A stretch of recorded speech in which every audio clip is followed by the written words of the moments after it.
Oi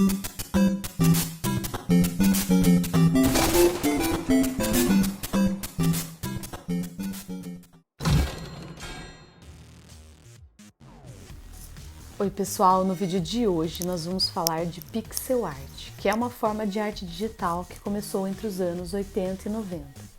São criações de desenhos quadriculados que representam a imagem digital formada por pixels. Os pixels são vários quadradinhos coloridos que somados formam um desenho. Nos jogos antigos conseguimos ver os pixels sem aproximar a imagem, já hoje em dia somente dando zoom para perceber. Portanto, quanto mais pixel tiver uma imagem, melhor definição ela terá.